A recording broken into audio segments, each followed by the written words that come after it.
Hello, welcome to Dav Chat.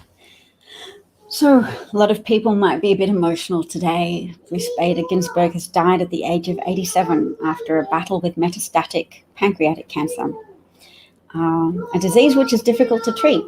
Steve Jobs pursued a more holistic herbal sort of route, but it's difficult to treat. Hi, I'm Gage. So there might be some noise of children in the background, but thanks for joining me. I just thought I'd raise some points that a few people have been making. Yes, people are very upset. Mitch McConnell was so fast to come out with a statement saying that, yep, the standard that he invented during Obama's the last year of the Obama administration, when he said, nope, can't allow any candidate Obama nominates to be considered by the Senate because there's 240 something days until an election, so that people have a right to have their say. And now that it's the last year of a Trump administration before an election, and there's only 47 days till an election, Senator Mitch McConnell, the Senate Majority Leader, has the hide to say, oh, well, now the circumstances are that the Senate is the Republican Party and the president's Republican, so it's just all about whether their parties are the same or different. So we don't have to abide by that standard anymore that I established during Obama's tenure, and we will straight away nominate someone to be debated on the floor of the Senate and passed using a Senate majority. So there's a few Republican senators who have already stated that they think it's fair to not appoint someone to the Supreme Court in the few days remaining before an election, or indeed before the inauguration of whoever's going to be president in 2021. So who's come out so far? Lisa Murkowski said she won't help to nominate a candidate to the Supreme Court. I think Lamar Alexander's been making noises. Senator Chuck Grassley's been making noises. And who else? Susan Collins, noises. So yeah, four Republican senators are needed to have an adequate conscience to not do that thing. And Democrats are very energized. The Supreme Court matters a lot to them because they understand that human rights are on the line, and workers' rights are on the line. So corporate-friendly Supreme Court appointees, Justice Roberts, Justice Gorsuch, Justice Brett Kavanaugh, etc., Justice Clarence Thomas. The conservatives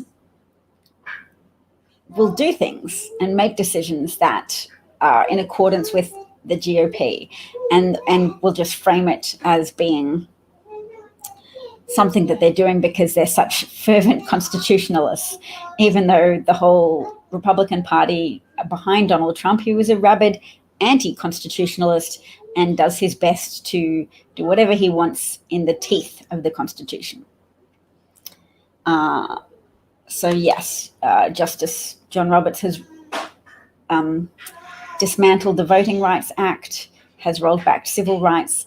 A lot of these people are very anti-voter enfranchisement. They're very anti-individuals and very pro-corporate interests. So very pro the uber wealthy and anti-everybody else. And they might say it's not because they hate other people. It's just in the same way some evangelical Christians might say they don't hate gay people. They just don't want them to be able to get married. They want businesses to be able to refuse service to gay people. What's next? Potentially, trans people, yes, also for gay people and trans people to be fired by their employers. All manner of likely humiliations await workers and minority groups in even a 5-3 conservative majority Supreme Court. So it's already 5-3 with the death of Ruth Bader Ginsberg. It would be 6-3 if Trump is able to push through with an appointment with support from Senate Republicans. Yes, but the good news is it's very galvanizing to people who were ignoring the pressing nature of the descent into fascism currently being experienced by America, but without everybody being tuned into what was happening. So there were thousands of people tonight on the Supreme Court steps mourning Ruth Bader Ginsberg. There were people who went to Mitch McConnell's house to protest, but I think they went home because there weren't any lights on at Mitch McConnell's house. What else is happening? People are making some good points, which I thought I would share for you. Pray for the dead and fight like hell for the living, said Mother Jones, the great Labour organiser.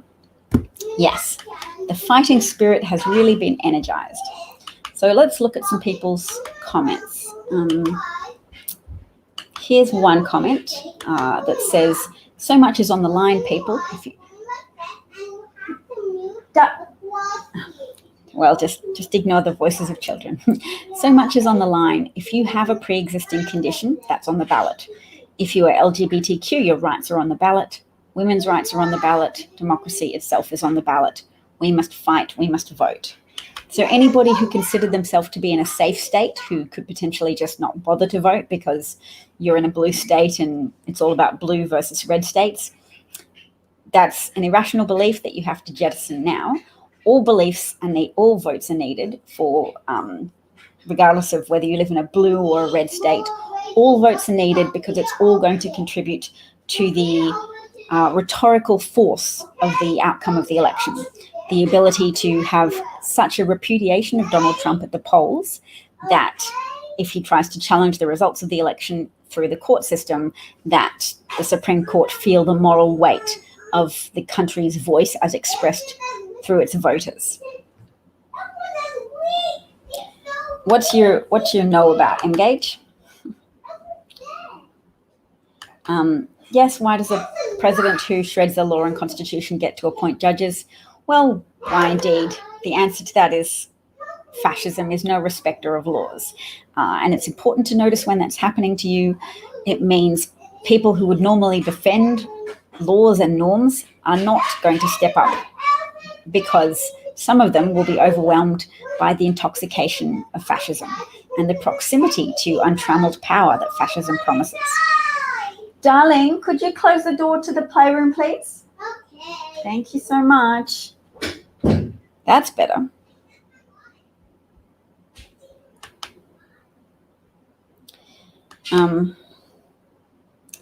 It's still possible to pray for a country even if you want to separate church and state. And now is not a time to get political. It's absolutely a time to get political. Within an hour or so of Ruth Bader Ginsberg's death, Mitch McConnell was already promising to overturn the precedent he established during Obama's tenure and to make an appointment to debate a nomination for the Supreme Court within 47 days of the election. None of your business, just some nosy children. And my feelings go out to you. I can understand everybody's very brokenhearted. I'm Australian and I didn't know Ruth Bader Ginsberg from a bar of soap a few years ago. So my depth of feeling is not as strong as yours, but I still cried because I understand how much people's hopes were riding on her being able to last out Trump's election. And from what I understand, she would have retired if Hillary Clinton had been elected in 2016 and enjoyed her twilight years, as it were. But instead, she had to stay on the Supreme Court bench because Trump, to not give Trump the motive to the opportunity to make another appointment to the Supreme Court. So I feel your grief and pain. I celebrate Ruth Bader Ginsberg's life, and that's joyful. She's 87 years old, and she accomplished so much.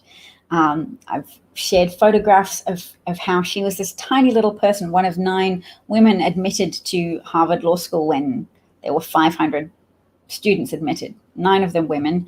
And then during her first year of admission, she was apparently allowed to attend a dinner. And the Harvard law dean approached her and was like, and asked why she was there to taking the place of a man.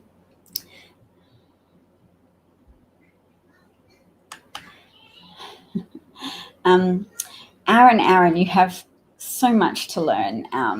Possibly you're one of those preteens being paid by the Turning Point organization, and Charlie Kirk to troll Democratic broadcasts. So I don't mind, but just make sure you spend your pocket money wisely. Don't take drugs, stay in school, and try to find something better to do with your life, and a better way to earn money than to troll Democratic-minded broadcasts. And of course, it's not just Democratic anymore, because there's a coalition of the decent forming. If you look at the Republican Voters Against Trump website, there's so many video testimonials from Republicans, former Republicans in many cases, people who are now voting for Joe Biden because of the actions of the Republican Party in enabling and amplifying the actions of Donald Trump, who is anti the Constitution, anti human life, pro preserving Donald Trump and Donald Trump's financial interests and Donald Trump's legal interests at all costs, even when hundreds and thousands and millions, indeed millions of American lives are at stake. So the only people looking really bad here are not the Democrats at present.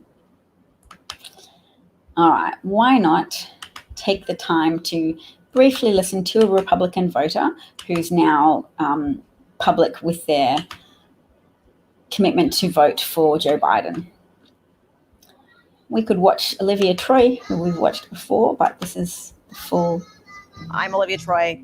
I was Homeland Security and Counterterrorism Advisor to Vice President Pence and served as Vice President Pence's lead staff member on the COVID-19 response.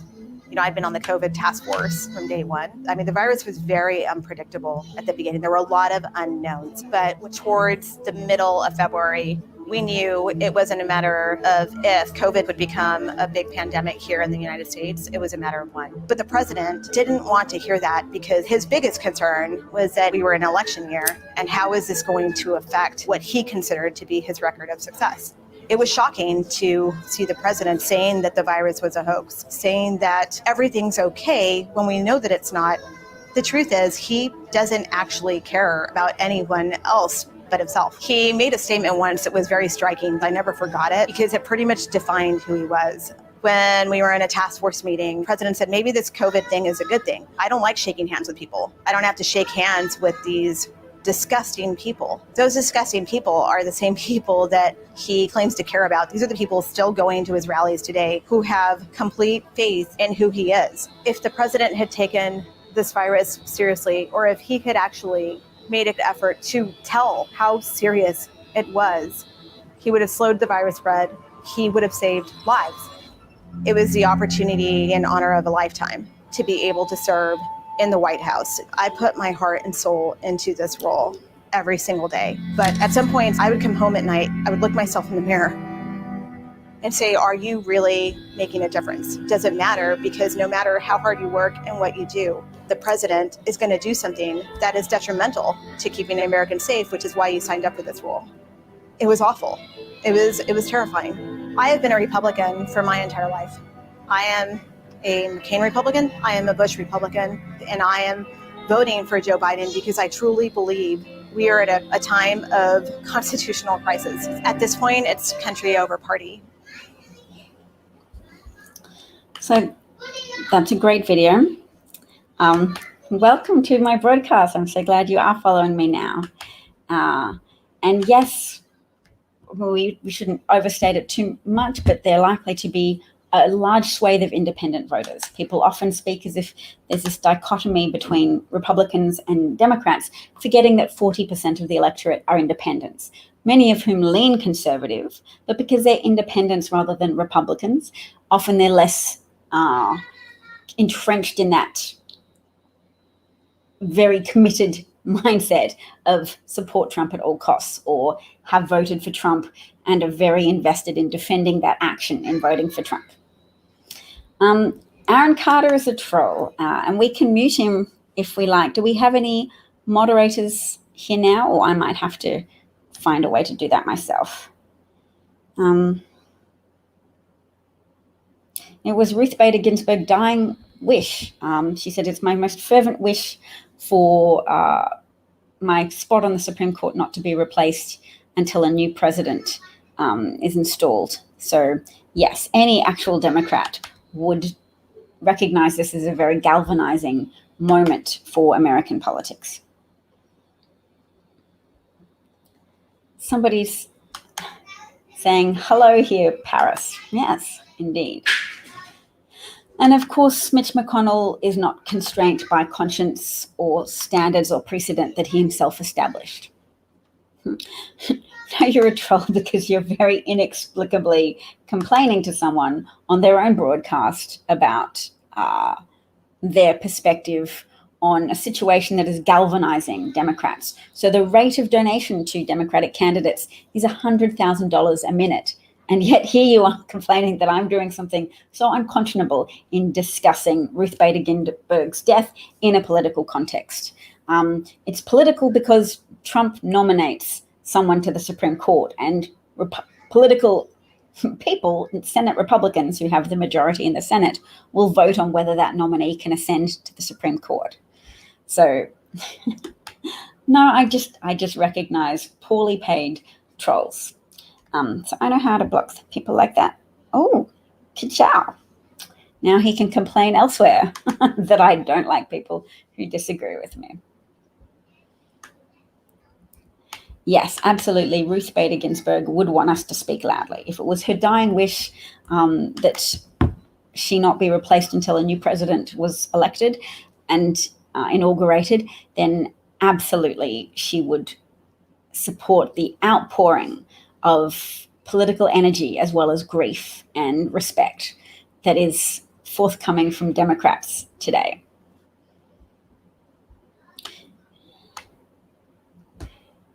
So maybe we'll watch one more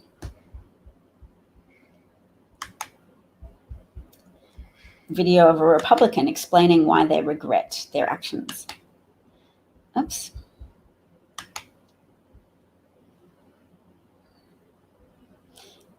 Because there are a lot of stories, there's a lot of Republicans. I think COVID was a very important factor in helping people change their mind. Hi, I am no longer a Republican. I'm 72 and I'm a Vermonter. When I was in my 20s, I used to work for Jim Jeffords. Jim was a young Vermont congressman who later became a senator, and I worked for him for 3 years. I've been a selectman, which is like an alderman in a small town here in Vermont. I've been Dallas, in the fire department. I've been a volunteer for many, many years. In 1980, I helped my husband run for the U.S. Senate against then brand new Senator Pat Leahy. And most of my friends, because this is Vermont, are Democrats, and I have had a challenging time from time to time, keeping up with being teased all the time and being the brunt of many jokes because I'm a nasty Republican. But we are serial entrepreneurs and believe very much in government not running everything and letting businesses in a fairly unregulated state grow so that they can increase the welfare and the hope of people that work for them. Anyway, the story I want to tell is that I had the honor as a young woman of having an elderly gentleman be my mentor. And he once told me the story of him during World War II. When the war broke out, he decided that he needed to do his patriotic duty, so he went to the Coast Guard Academy and graduated as a brand new officer. And when he came out, he was put on his first ship going in the middle of the night over the Atlantic Ocean to Europe, watching literally with binoculars for German submarines. They didn't have all the fancy equipment and sonar and everything, things we have now, satellites and stuff. So he spent his whole night on the front of the boat, freezing to death with some, what he said, lousy coffee. And when the sun came up, or as he was sitting there, he thought to himself, what in the heck is a nice young man like me from Cincinnati doing in a place like this? What ever happened that got me here? And in the morning when the sun came up, he realized what had happened. And his aha moment was that the German people had abdicated their social responsibility too early in the game. And by the time they realized they'd given up their rights and they had not exercised their social responsibility, it was too late. It was too much of a threat to go against the Nazi government. And I think that's where we are today. We are in a government run by a megalomaniac who does not do his homework. One day he threatens to end the postal system and cancel the election. Another day he calls military forces into towns and brings weapons and guns in that the governors and the select boards and the state attorneys have not asked to have come in. He announces the president is above the law. He doesn't have to isn't held to the same laws that we are. He pardons people who are his friends. He's firing anyone who questions his decisions. He's creating and encouraging divides between the races on a daily basis. He's creating news stories that aren't true to divide us from each other, socially and economically and religiously. He's undermining our relationship with other countries. He's no longer welcoming immigrants or anyone who's different than wealthy white men, which is the pure race. And I think we've heard these kinds of things before. He's threatening to cancel or postpone elections. And this is a pattern that we've seen before in history. It's a terrifying pattern. And it's one that the Republican legislators locally and nationally and in the state governments need to stand up and say no to, instead of encouraging or at least tolerating the path that this man is leading us down. So until that happens, I can no longer call myself a Republican. And I hope you join me. Oh, I blocked the troll, so I'm proud of that. Yes, Trump studied a collection of Hitler's speeches published in a book form called My New Order. So it isn't entirely surprising to people paying attention that he's very much anti-democracy and very pro-authoritarian, a pattern that can also be observed when you look at who he cultivates friendships with. Kim Jong-un, he writes love letters to and admires his command over the country and say, people stand to attention when he talks. That's great. Lots of things indicate that Trump is overturning the rule of law. These things are less clear to people who watch Fox News because that particular brainwashing outlet focuses only on creating fabricated threats for people to fear. So pulling their limbic systems into thrall with these imagined fears of suburban destruction. So any riot, they will try to pin on Antifa or Black Americans or Black American allies, and pay no heed to right-wing, anti-democratic, anti-government movements such as the Boogaloo people, accelerationist movements, if you haven't heard of them, that want to attack police officers, have killed police officers, because they want to bring forward a civil war, and they want to bring forward a race war in many instances as well.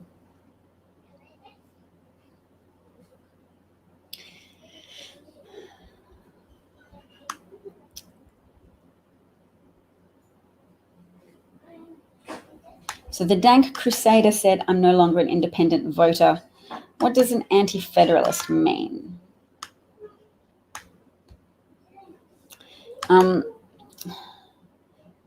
Is there a place in Wisconsin called Jamaica? Oh, West Indies. You're in West Indies. Okay, Johnny.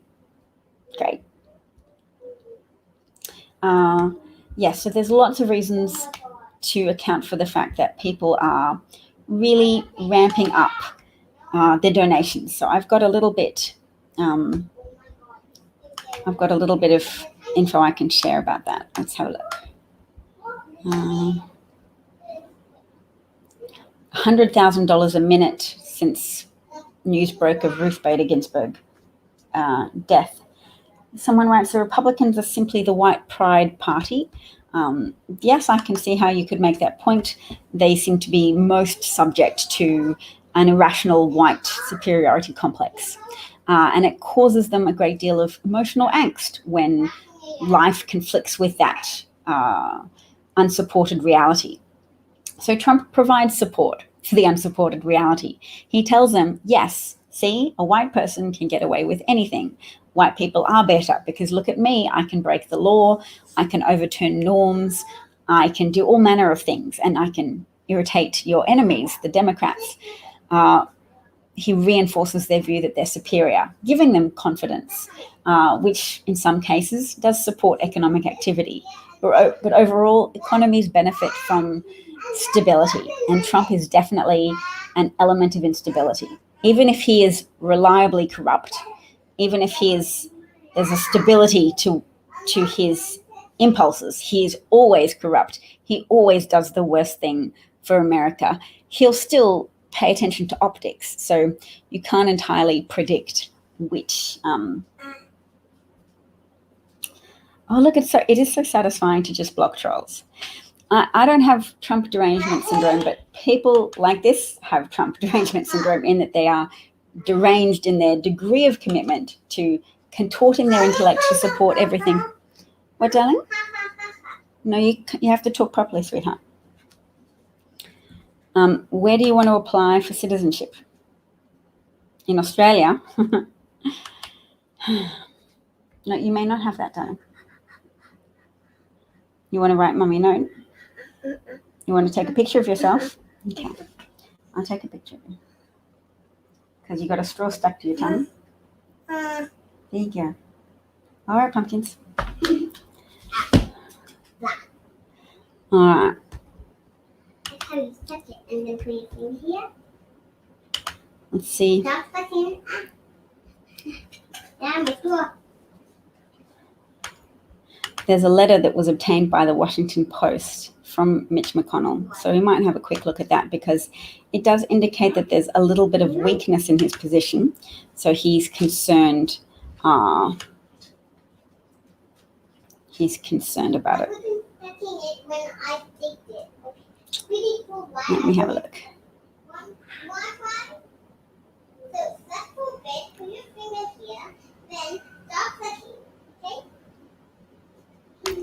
Okay, I'll read you out a little bit of the letter that was leaked to the Washington Post from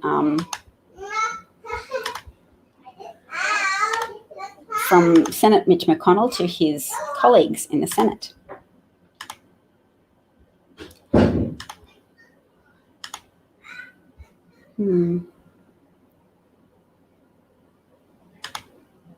Okay. Dear colleagues, as you know, Justice Ginsburg passed away from cancer tonight. And over the coming days, we are all going to come under tremendous pressure from the press to announce how we will handle the coming nomination. For those of you who are unsure how to answer, or for those inclined to oppose giving a nominee a vote, I urge you all to keep your powder dry. This is not the time to prematurely lock yourselves into a position you may later regret. I want to address briefly two arguments. I'll just use my normal voice. I want to address briefly two arguments you are likely to hear from those opposing filling the vacancy. The first is that Senate Republicans established a rule in 2016 that the Senate will not fill Supreme Court vacancies in presidential election years. Well, that's true. The person who established that precedent is Mitch McConnell. But he continues on with a lie. He says, that is not true. We followed the Biden rule in 2016, which provided that the Senate will not fill Supreme Court vacancies that arise in presidential election years when the presidency and the Senate majority are held by opposing parties. Oh, that's a new clarification introduced by Mitch McConnell. Indeed, as I said, beginning in February 2016, you have to go back to 1888 when Grover Cleveland was president to find an example of filling a vacancy that arose in an election year. No, baby, I'm not going to take a photograph of you. I already took a photo. Oh, you took one? Okay. You have to go back to 1888, blah, blah, blah, to find an example of filling a vacancy that arose in an election year when the presidency and Senate majority were held by opposing parties. Second, you may hear some argue that there is not enough time to fill this vacancy. That again is not true. Justice Ginsburg's confirmation took only 50 days from the announcement of her nomination until her floor vote. Justice Stevens' confirmation took only 19 days from the announcement of his nomination to his confirmation. So blah, blah. Again, I urge you all to be cautious and keep your powder dry until we return to Washington.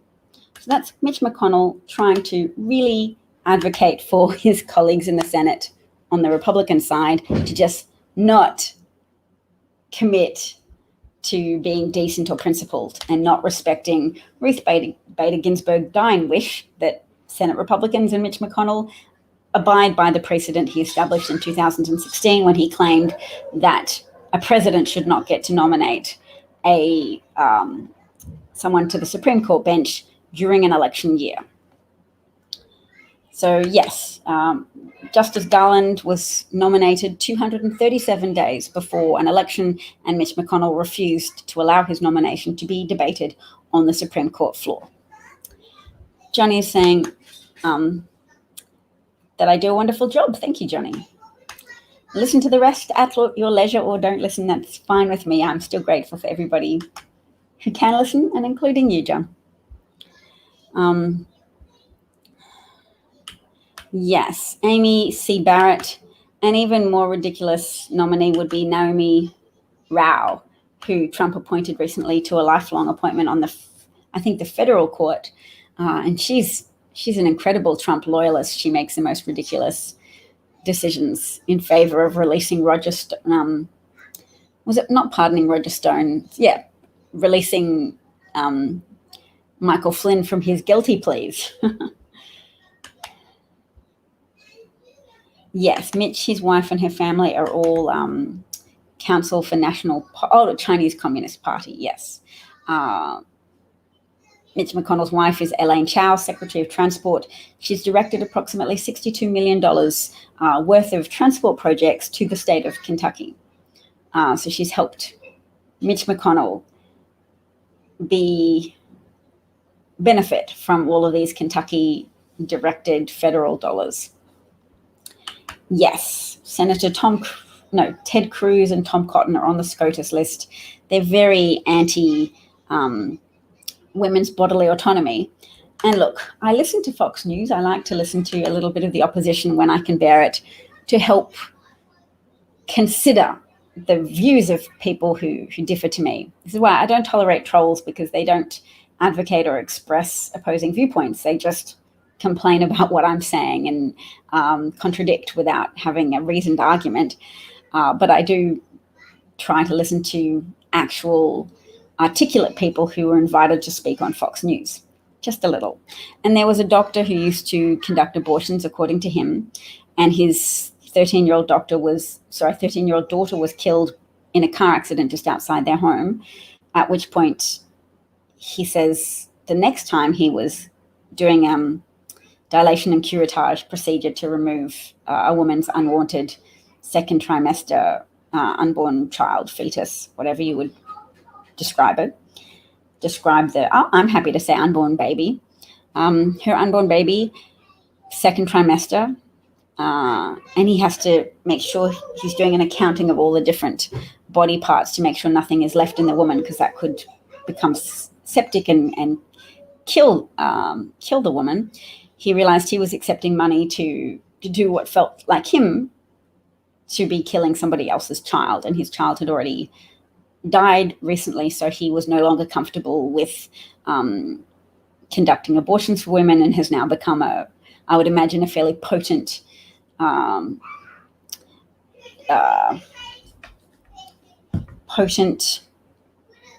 anti-abortion advocate, anti-choice advocate, anti-abortion advocate regardless. Oh, wow, there's a troll comment. So let's work through the feelings so we don't have to hate Republicans. We have to appreciate that many of them are exposed to different information than we are, or different perspectives in their formative years. So yes, that anti-abortionist doctor, what he hasn't had to contend with perhaps is losing a mother at an early age, because many people lost their mothers as a consequence of anti-abortion laws that stopped women from obtaining safe and legal abortions when they desperately felt themselves to be in a position of not wanting to add to their families. And I can see how you can make the argument that a third trimester child has a degree of sentience, but saying women can't do anything to prevent carrying to term an unwanted conception is so authoritarian over women, biology already asks women to be the people who bear children, and that's a burden and also something extraordinary as well. But yes, coat hanger abortions are the cause of a lot of deaths, and in countries that have outlawed abortions, there's still a lot of abortions. You're just more likely to suffer in jail, and women are more likely to die, and a lot more women are likely to kill themselves. So a lot more pregnancies still don't come to term, but the mother just dies also, because desperate women really don't want to bring children into the world if they can't care for them, because they don't want to increase suffering. And imagine your own mental torment if you feel you can't take care of a child, and you have the opportunity to end that fetus's life before it becomes a child, before it emerges into the world and draws breath, but your state denies you that.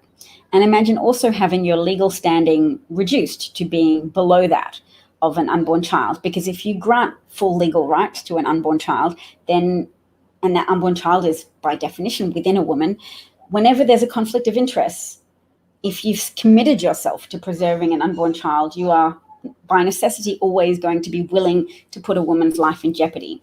So in Ireland, where until recently abortion was illegal, there was a 31-year-old Indian-Irish dentist called Dr. Savita Halappanavar, and she was pregnant.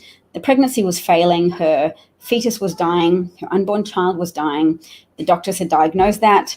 She asked for a termination because she felt very unwell and could feel that her life was being threatened. But they said, we can detect a fetal heartbeat. And a midwife explained to her, this is a Catholic hospital. And you live in a Catholic country. Nobody is going to give you an abortion.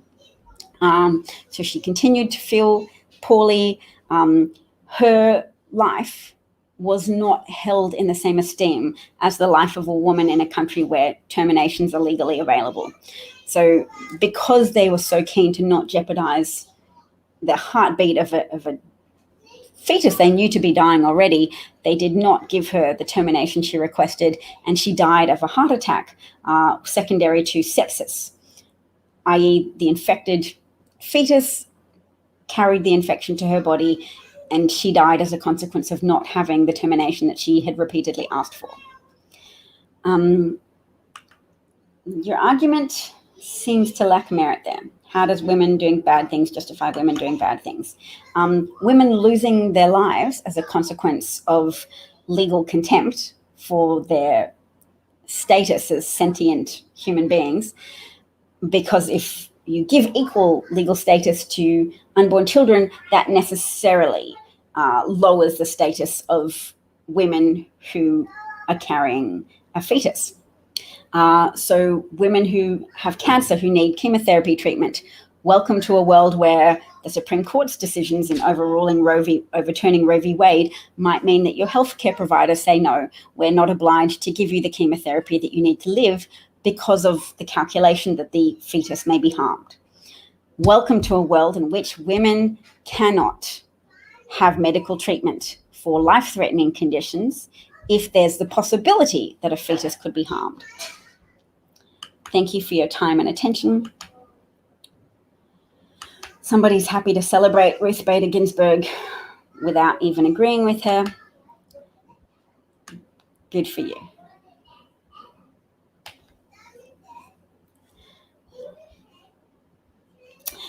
So yes, absolutely. The people who talk about how it's infant genocide don't pay attention to the fact that there are actually always more abortions under Republican presidents than Democratic ones, statistically proven.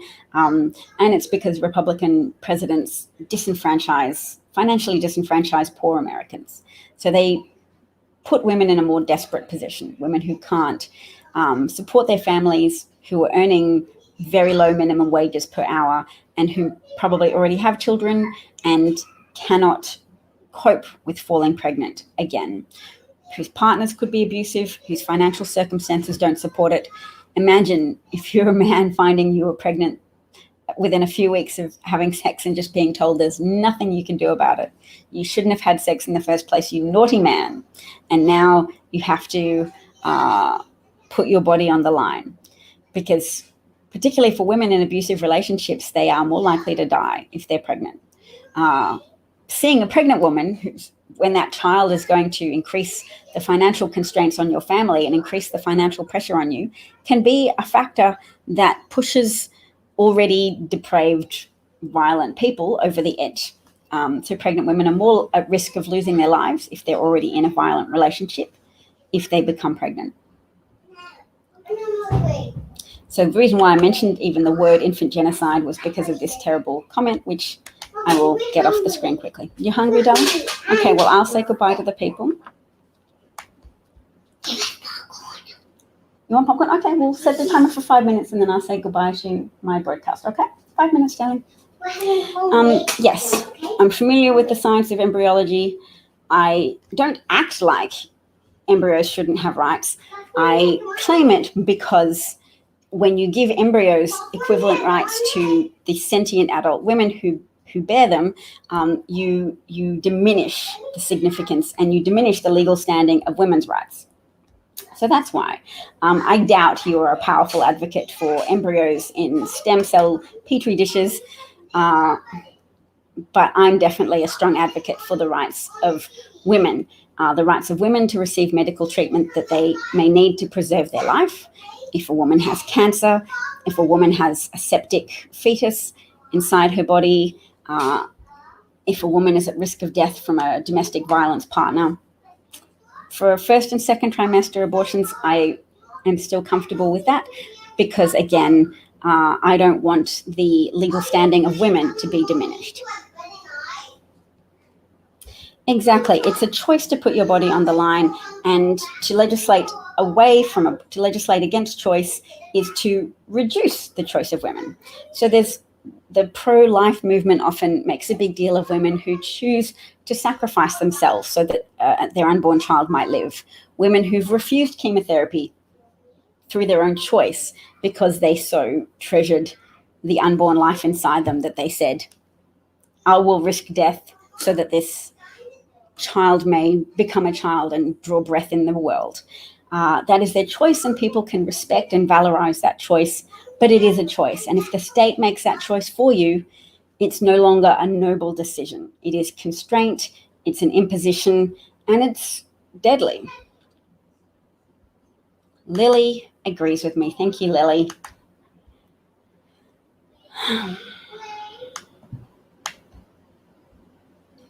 Yes, no, you can help getting pregnant, but all contraceptive methods are fallible. Just the only people who can avoid getting pregnant are men.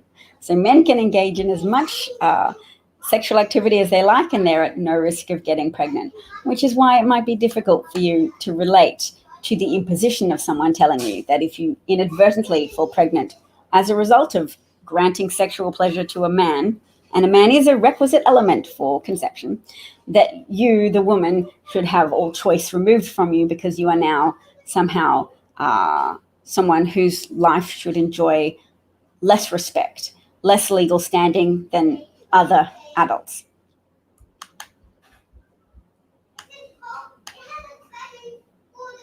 Yes, that is often the driving motivation of a lot of anti-choice activists.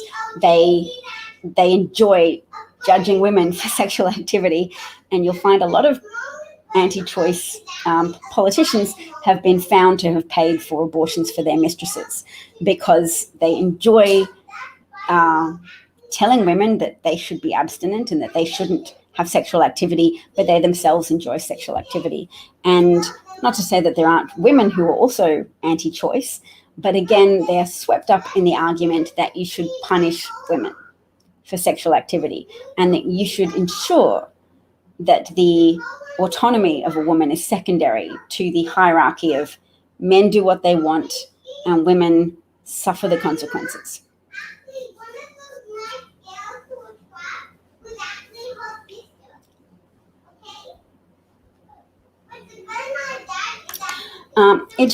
It's judgmental to want a woman to take on secondary legal status. And if you, my darling daughter is very vocal with her opinions. I've never had an abortion, but I can empathetically engage with someone in a difficult position. 70% of the people who have abortions are mothers already, are mothers who understand that it will reduce medical care available to their existing children. It will reduce the potential life outcomes of their children that they have. So it's punishing women for something that's been available to women as long as they've had access to herbs and plants, etc. Am I ready to fight fascism when it takes my country? It is taking my country. Fascism often comes in through propaganda, and my country, as much as the United States, is suffering from the deleterious influence, the baneful influence of one Rupert Murdoch, who you may recognize as the owner of Fox News, who used to be Australian, who's now an American citizen, and who owns, I think, 80% of the print media in Australia. Yes, there are many options of contraception. All of them are not 100% effective. Thank you. Now, can you please get off that, Mommy? Did you set the timer, darling? Yes. How did I? Oh, it's because Ruth Bader Ginsberg died, isn't it? That is how I've managed to get lost in I think, well, I'm going to go make popcorn for my daughter. Pumpkin. Oh, gorgeous. What an extraordinary contrast. There's my bookshelves, which I'm not ashamed of. I just got bored of them after broadcasting for over a year with bookshelves, and my green screen, which I put up for interest. Henry VIII set that political precedent of what? Of allowing women to have abortions. Is that one of the reasons why he left the church? I understood it was because he wanted to divorce his first wife for not producing an heir, a male child.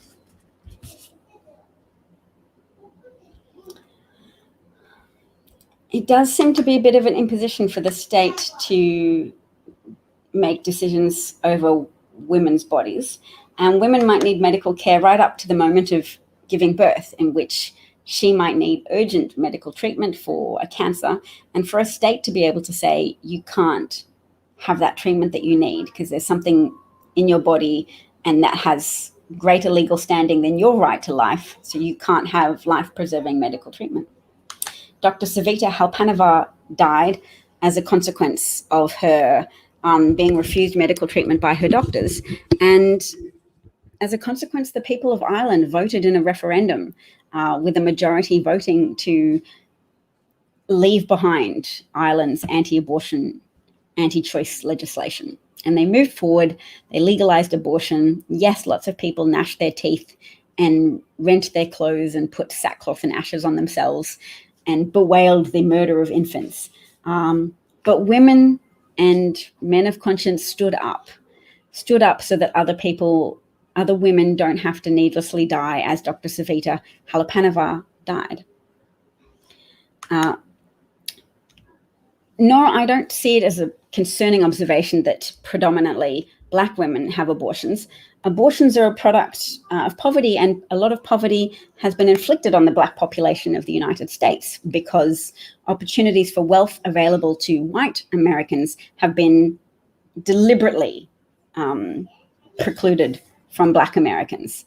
So the opportunity to take advantage of state-backed mortgages forbidden to Black Americans because governments issued redlined maps where areas of high concentration of Black Americans had red lines drawn around them, colored in, issued to banks. Don't give government-backed mortgage loans to people living in these districts.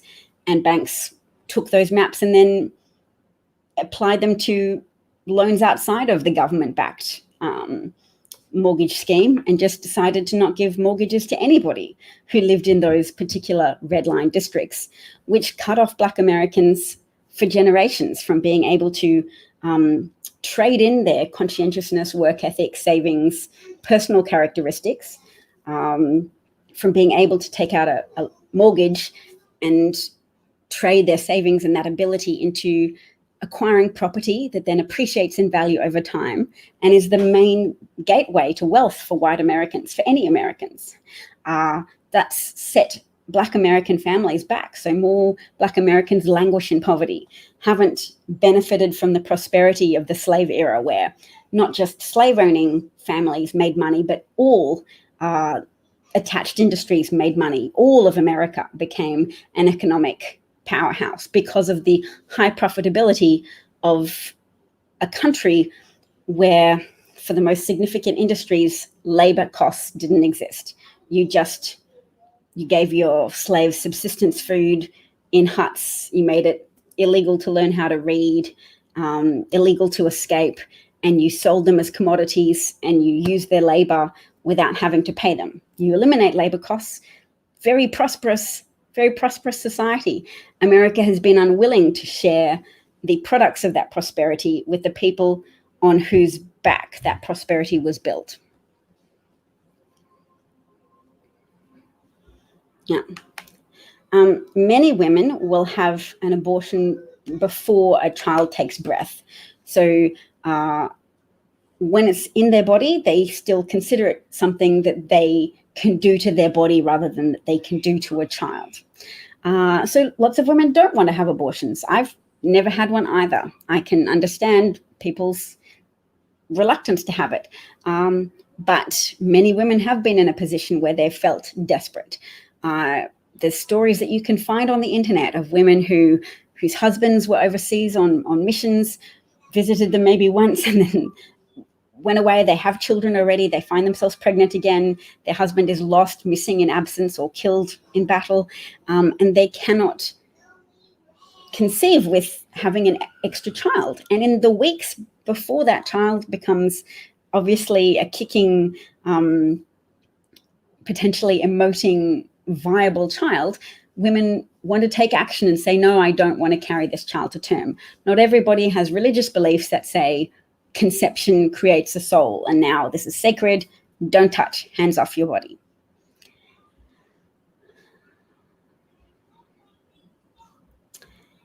Gosh, spending my day arguing about abortion on the internet. I shouldn't do it, should I? I should just block the people. We have other things to talk about. Don't we? We have other things to talk about. Okay. Let's listen to another Republican voter explain why they are voting for Joe Biden. That'll be handy. And then we don't have to listen to the trolls for a little bit.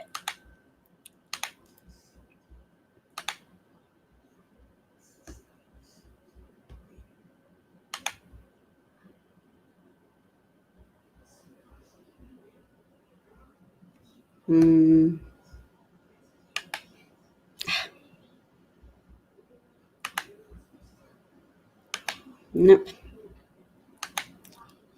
For some reason, it's hard for me to go backwards, but I can. Hey, DJ. Nice to see you. We're going to watch some Republicans explain why they cannot, in good conscience, vote for Donald Trump. Whoa. Stop it.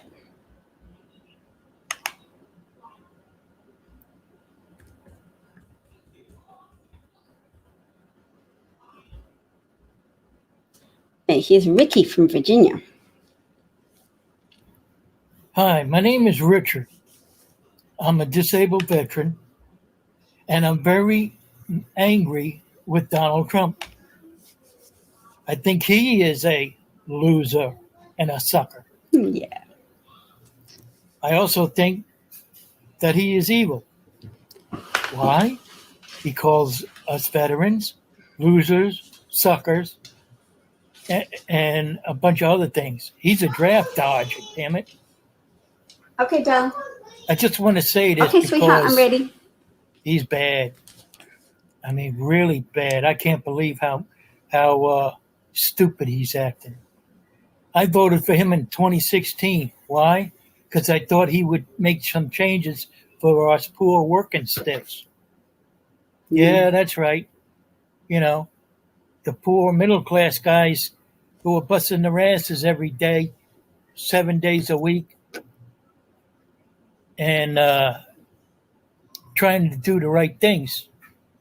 And I'm trying to do the right thing right now, and I think he's pathetic. He's the worst thing that came down the pike. Good work. All I'm saying is, Trump, you need to leave. And take your stupid cronies with you. Nice. Thank you. Good work, sir. That was very, that was good. All right. Ted said, I wanted immigration reform and I got children in cages and a Muslim ban. That's nice. I haven't heard many. Hi. My name is Ted Burke, and I'm a registered Republican living here in South Jersey. Over the past 3 years, I've watched I'm going to let you in watch that horror while I make some as popcorn. Donald Trump and his compliant Republican enablers have systematically dashed For my all of my children. hopes and expectations. I wanted business-like efficiency and problem solving. I got the lazy, jingoistic rantings of a malignant narcissist. I wanted immigration reform, and I got children in cages and a Muslim ban. I got a blustering insistence on the building of an ineffective and impractical wall. The only wall that exists now is the wall that the rest of the world has built to keep us out. I wanted sensible engagement on gun control and police misconduct and tolerance. I got Charlottesville and George Floyd and secret federal squads and a constantly, unceasingly racist dog whistle from the White House. I wanted sensible, measured attention to climate change, and I got climate denial and a crazy, unjustifiably abrupt exit from the Paris Accord. I wanted conscious and conservative judges, and I got Brett Kavanaugh. I wanted law and order, and I got an administration replete with felons and lawbreakers, including the president himself. I expected that my president and his administration would marshal the resources to develop a strategy to combat the deadly pandemic. Instead, I got a president who progressed from denying its existence, calling it a liberal hoax, to recommending dangerously uninformed remedies.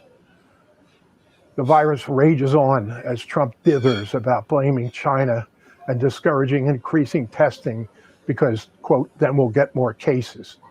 This is the logic of the President of the United States. We should test less so that he can look better. As the death toll nears 200,000, Donald Trump still has no definitive strategy regarding masks, social distancing, or any comprehensive response to the plague. Where convenient, he blames others, China, Democratic governors, whoever. At one point, he tried blaming Obama. I asked my Republican friends, dear God, when can we stop talking about Hillary and Obama? This is our watch. The current unrest, the distrust, and the death toll, sadly and tragically, belong to us. My Republican congresspeople have been the worst offenders of all. Donald Trump doesn't know any better. His moral compass was broken long ago. Sadly, he has smashed the compass of people to whom the nation looks for adult supervision of that child in the White House. When they had a chance to rebuke him, to unmask him, to hold him in check, which is their constitutional responsibility, they knuckled under to Trump like a middle schooler who wants to remain at the cool lunch table. When faced with clear, incontrovertible evidence of wrongdoing in the Mueller report, in the Ukraine matter, every Republican legislator except one looked the other way to save themselves from that withering Twitter storm that would certainly ensue from the grade school bully in the Oval Office. Shame on them.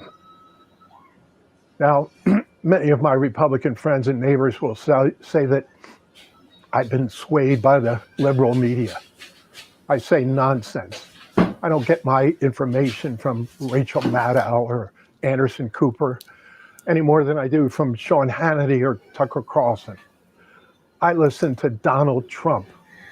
I hear the lies, the distortions, the misinformation. I hear the vitriolic poison that comes directly from his mouth. I don't need any pundit to tell me what to believe. I read the Mueller report. I read the so-called Ukraine transcript. The president counts on the fact that most hardworking people don't have the time or the inclination to wade through these reports. Well, I do. And I can tell you that they're shocking and they're damning to the extreme. I didn't want Trump to be a failure. I'm certainly no fan of Hillary. I didn't want my party to disintegrate into a snake pit of sniveling sycophants. But here we are. Here we are indeed. I'm a Republican largely because I'm a Catholic. And as a Catholic, I oppose abortion. I am, as they say, pro-life. The lives of the unborn matter to me. I also believe that Black lives matter. Police lives matter. Innocent gun violence victims' lives matter. Yes. Those vulnerable to the COVID matter. All lives matter. America matters. This nation cannot come together and solve its problems until that cancerous tumor and its sustaining organisms in Washington are removed. Good work, sir. Listen, I disagree with Joe Biden on several important issues. I'm concerned about the economic and destabilizing impact that some liberal democratic policies could have on our nation. Well, that's because you've been steeped in Republican dogma. Actually, America's economy prospers much better under democratic policies because Keynesian economics matters, economic stimulus matters, not abandoning people to languish in poverty and lack of resources to get ahead matters. But continue speaking, my man. He is a moderate, yes. Is a moderate. I hope and I believe that he'll be a stabilizing buffer against the unhelpful leanings of the far left. Yeah, the far left can. But these concerns pale in comparison to the urgency of removing this carcinogen in the White House. Oh, I hope I haven't been Joe Biden is I'll decent. be back. Joe Biden is competent. We can argue about the rest another day. I'm with Joe. Good work. That dude is very motivated. And I'm proud of him for reading all the reports. All right, I'm going to play you Elizabeth Newman, who points out also that Trump weakens America by opening it up to other Hi, I'm Elizabeth Newman. Threats because he doesn't attend to domestic security threats because he's just so obsessed with promoting himself and getting reelected. And the optics of whatever wheelbarrow it is he's pushing. I'll be back. First and foremost, a follower of Jesus Christ. I'm a wife and a proud mom. I voted for Trump in 2016 primarily because of the pro-life issue. I served in the Trump administration at the Department of Homeland Security and became the Assistant Secretary for Counterterrorism and Threat Prevention. In my role as Assistant Secretary for Counterterrorism, we looked at emerging threats, including the growing threat from domestic terrorists. And over the period of 2017 to 2018, we started to see that rise of the white supremacist agenda. I and my leadership at the Department of Homeland Security were very clear that we found the ideology behind white nationalism, white supremacy to be a growing threat. A very common refrain that I was asked was, does the president's rhetoric make your job harder? And the answer is yes. The president's actions and his language are in fact racist. Things like, they're good people on both sides, or send them back from where they came from. Those words gave permission to white supremacists to think that what they were doing was permissible. And I do think that the president's divisive language is indirectly tied to some of the attacks that we have seen in the last 2 years. The reason government is supposed to exist is to plan and prepare for external threats like we're seeing today with COVID. There were plans put in place for a pandemic for 15 years. When we started to see that a pandemic was on its way to our shores in January, any number of experts told me we need to be executing on these plans.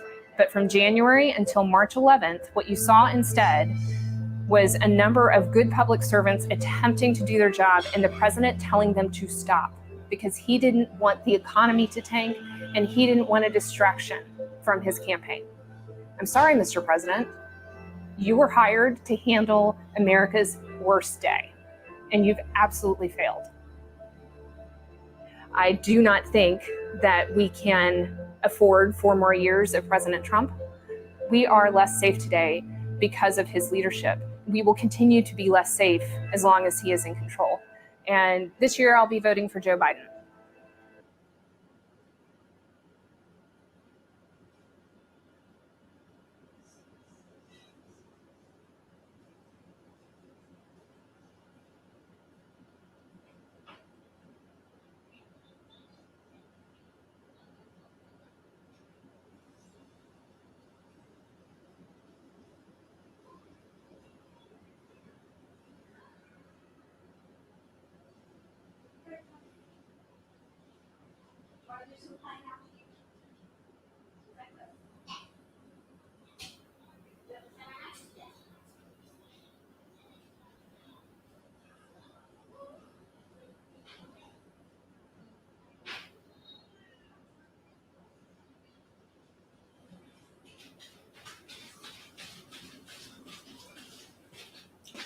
Oh.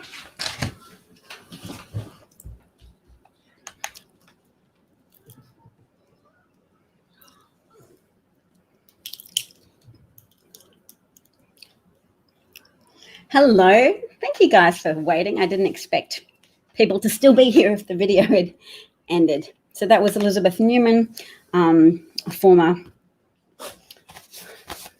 Homeland Security advisor. What was she? Secretary in the Department of Homeland Security. So there we go. So yes, the government shouldn't want the economy to tank, but in the case of Trump, I think you'll find that he did want the economy to tank because he created a manufacturing recession and he didn't want there to be mainstream media reporting on it. So he welcomed the COVID crisis because he welcomed the resulting economic recession. He welcomed it because it stops people from talking about the recession that he created with his performative macho tariff war, which, you know, he might not have meant that to tank the manufacturing sector, but he's not very good at anything and he's not very good at economics. He's very good at posturing. So yes, government doesn't just exist to protect your rights, it exists to facilitate your prosperity, to protect you from adversarial interest to your right to live and breathe freely and have prosperous businesses. The reason why Engage, sorry that I wasn't here to help with the trolls.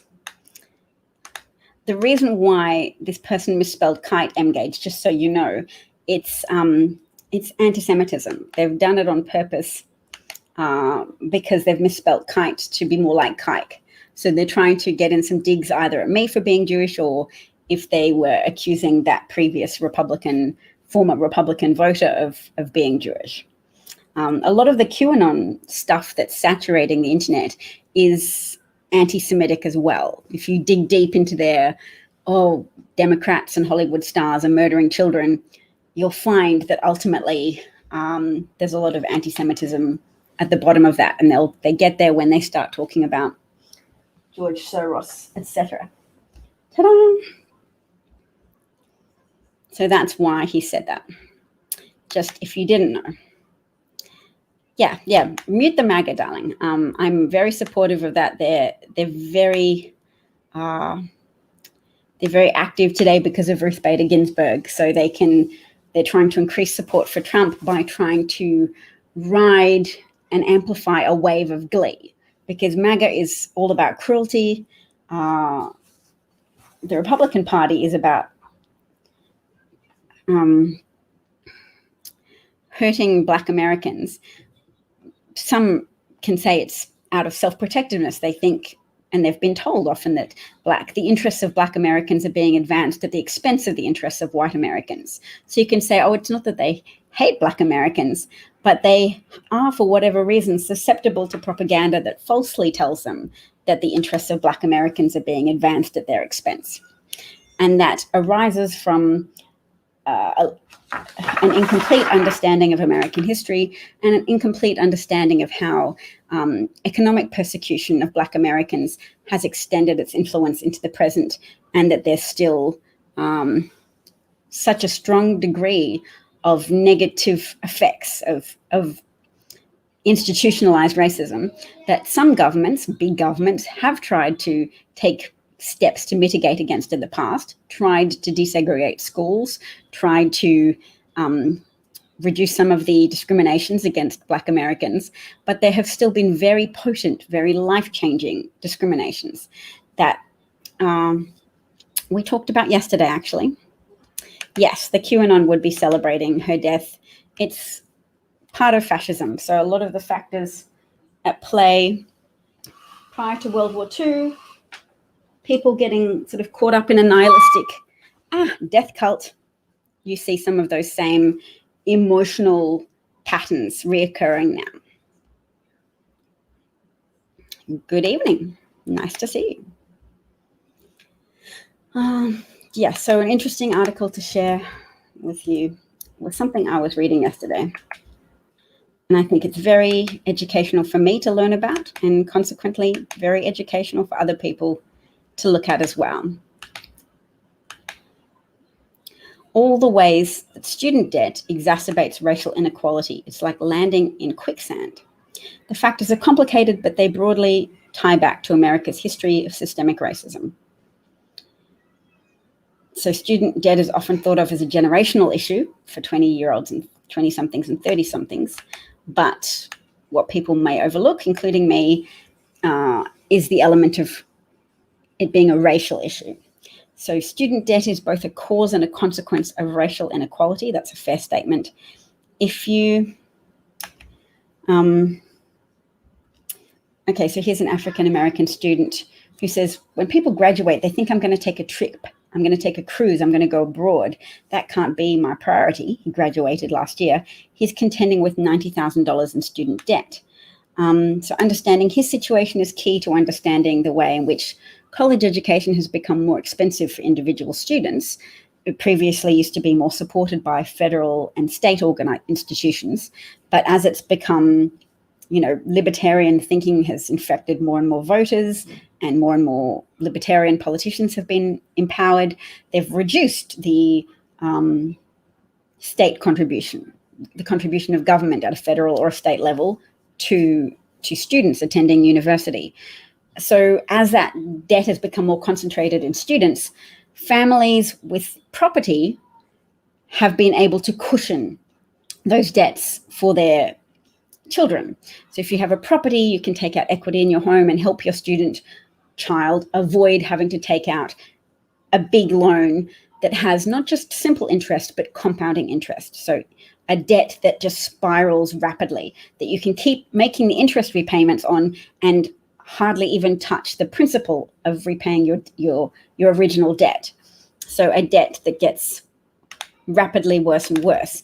And as I've discussed before, white families are far more likely to own property than Black families, not only because white families have hundreds more years of acquiring property in the United States, hundreds more years, and of benefiting from the high profitability, not just of slave owning enterprises, but all of the attached industries that benefited from people selling cotton cheaply to them. So the people making clothes getting cheap cotton sold to them because of the reduced cost of labor, because of the slaves, because of enslaved human beings not being paid for their work, for the owners of those profit cotton picking businesses obtaining much higher profit margins because they owned their workers, because their workers had no freedom, earned no wages, generated profit through their enslaved labor for those owners. But the cheaper cotton, because it was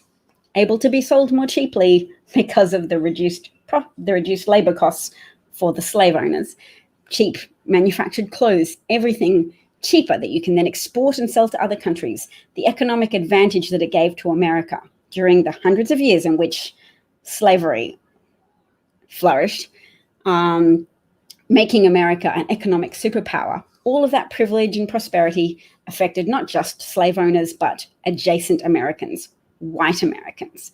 So that property, all that intergenerational wealth wasn't there for the freed slaves who were turned loose to starve in a ditch or fend their way for themselves without contacts or connections with money or property or jobs to help offer them, to help them survive freedom without even their food being given to them by a master. It's like, have your freedom, but now you have no reliable supply of food.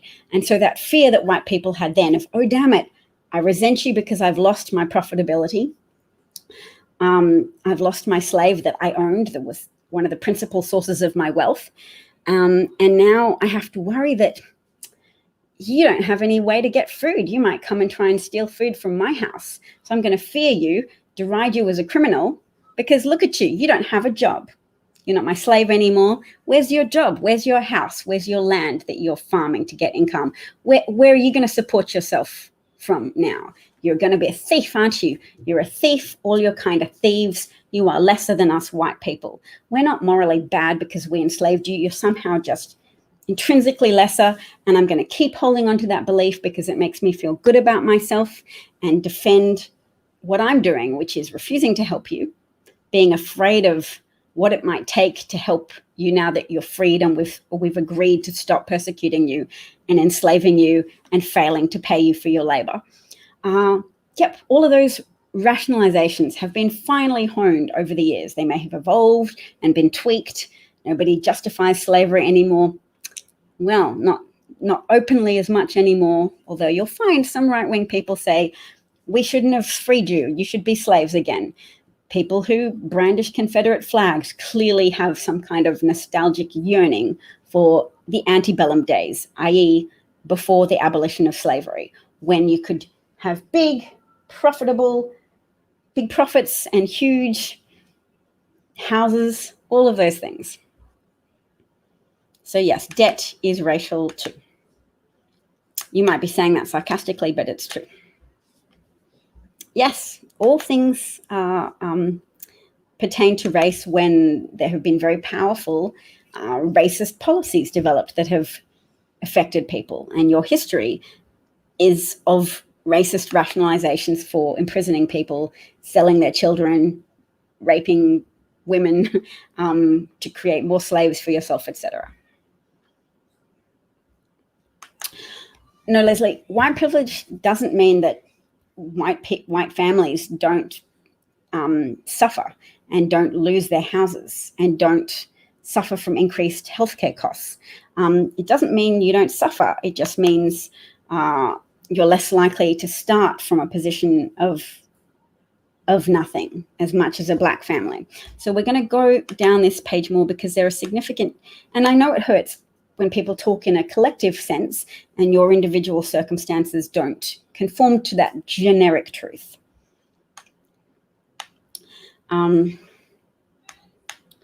But we're going to talk at a general level. White privilege doesn't mean that you don't have problems. It just means that racial discrimination is not one of your problems. Does that make sense?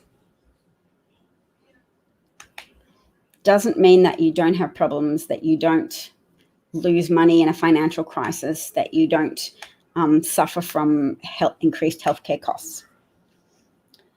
So the wealth gap means that black students are more likely to borrow for college than their white peers, and they tend to borrow more. Share of balance paid off 12 years after starting college. 44% white men, 28% white women, negative 11% black men, and negative 13% black women. And here's public college graduates with debt, white and black. And you'll just see that there's significant disparities there. And you might want to say, well, that just means white people are better at paying off debts. Do you know what it actually means?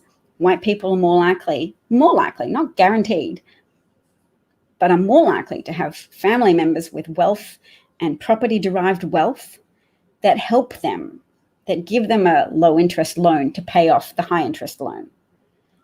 Loans from family members, gifts from family members, that is more likely to be the case for Black families to not have that intergenerational access to wealth, to not have relatives with property. So even if you lost your property, if you're from a Black family, there's a much lower chance that any of your family members have owned property in the first place.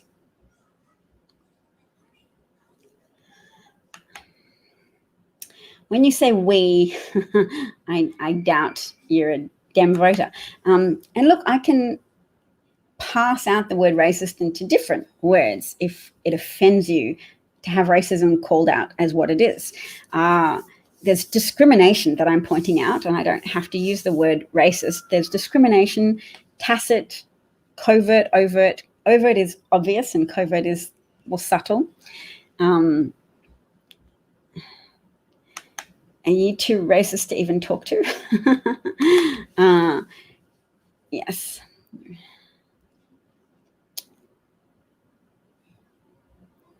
The last recession hurt most lower and middle class kids of all colors. Yes, problems happen.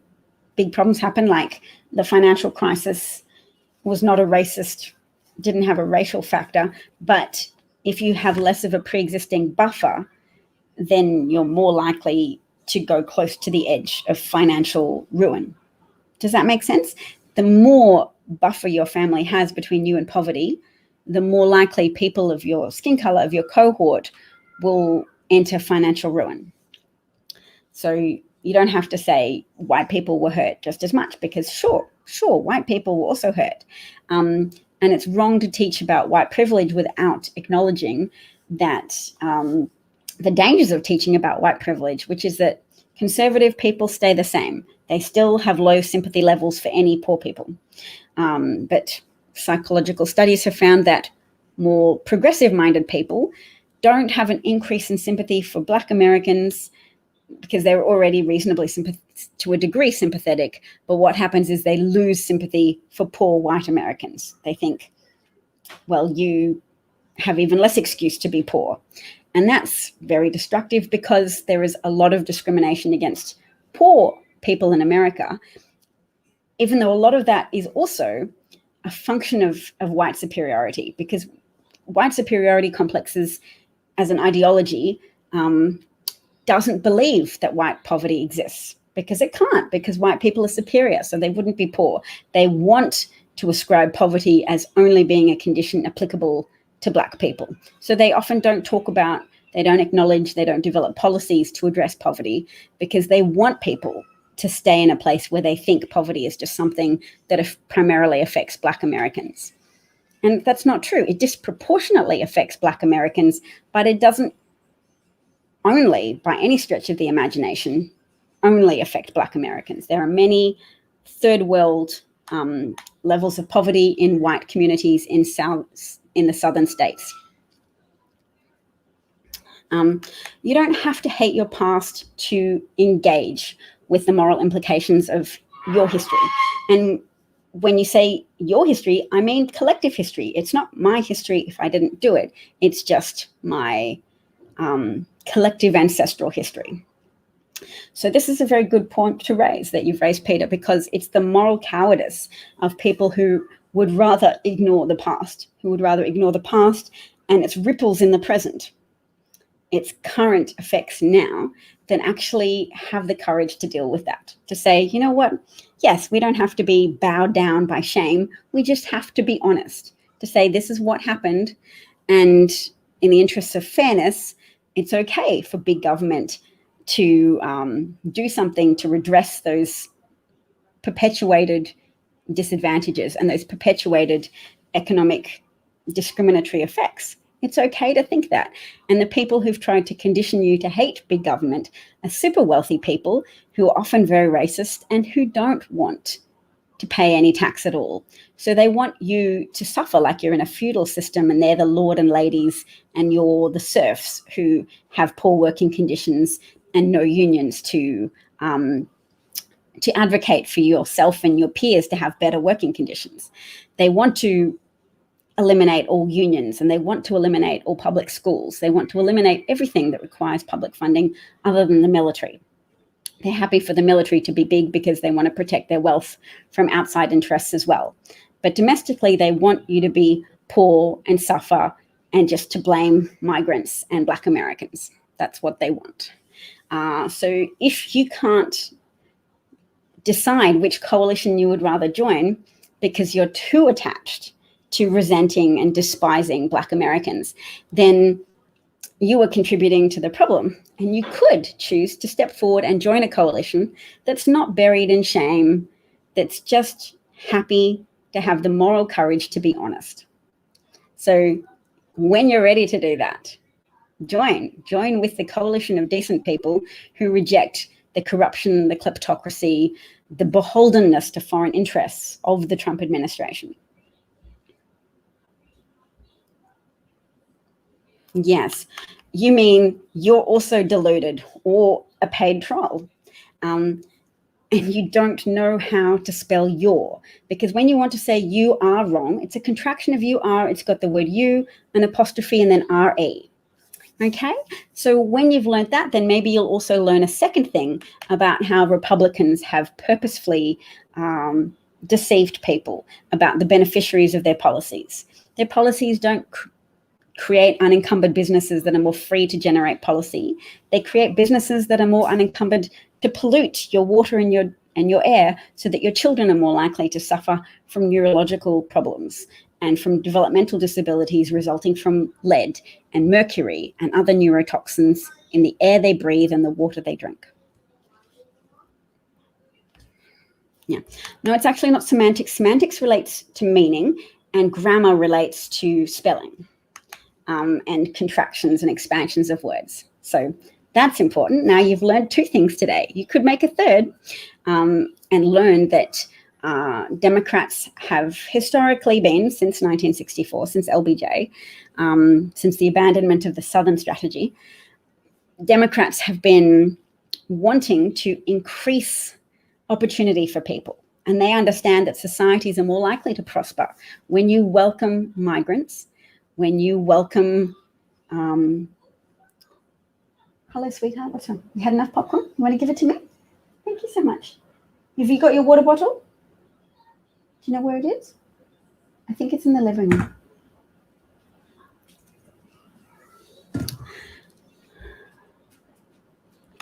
Well, actually, there are far fewer abortions that occur under Democratic presidents than Republican presidents. Isn't that extraordinary? And again, it's all about the realization that when people have a basic level of minimum wage that allows them to function with one job rather than having to spend all their waking hours trying to earn enough money to feed families, that people are less likely to seek abortion in those instances. Women are less likely, families are less likely. So if you actually wanted to reduce abortions, you would always vote for Democratic candidates. Oh, it's you can say false, but it's absolutely true. You can check the numbers, it's fine. Fewer abortions under Democratic presidents than Republican presidents.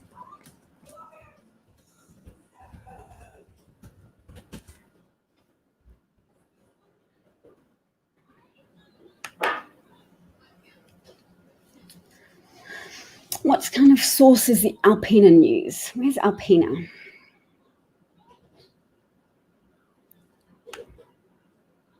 Must be some local area in the United States. I'll just Google where Alpena is before I subject you to this particular resource. Alpena. It's in Michigan. Okay, so this is a Michigan newspaper that I'm going to share with you now.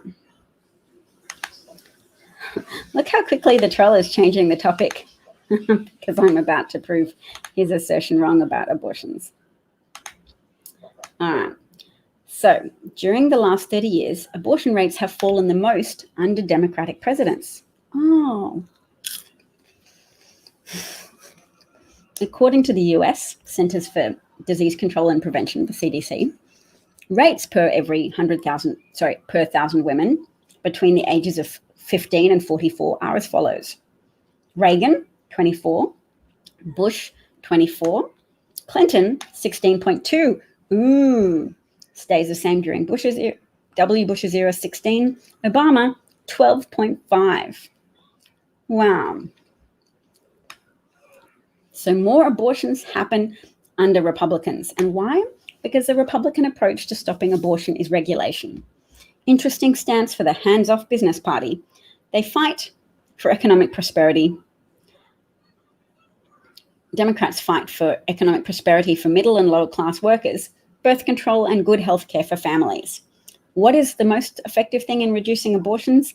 Economic stability, affordable family planning and birth control, and quality health care, the very thing Republicans fight against.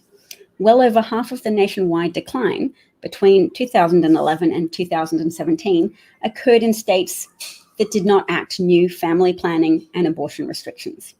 If your stance on abortion is just that it's a travesty, then actually fighting for the Democratic Party is the only way you can correct your ultimate hypocrisy.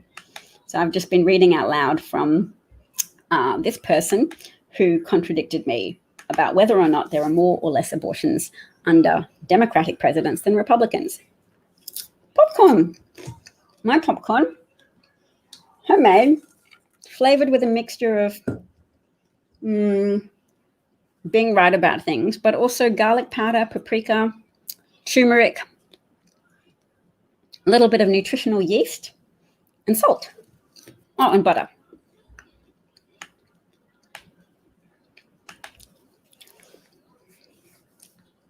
Leslie, as I just read out loud, the most effective thing in reducing abortions is policies that promote economic stability, affordable family planning, birth control, and quality health care.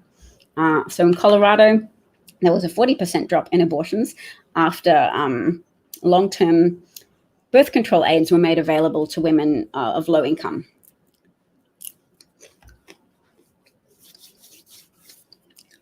No, so very demonstrably due to whether or not there's a Republican or Democratic president. And the economic cycle at the time is very much determined by there being a Democratic or Republican president as well, because Republicans pursue policies that are economically harmful to the United States, much as they may talk wind to the contrary.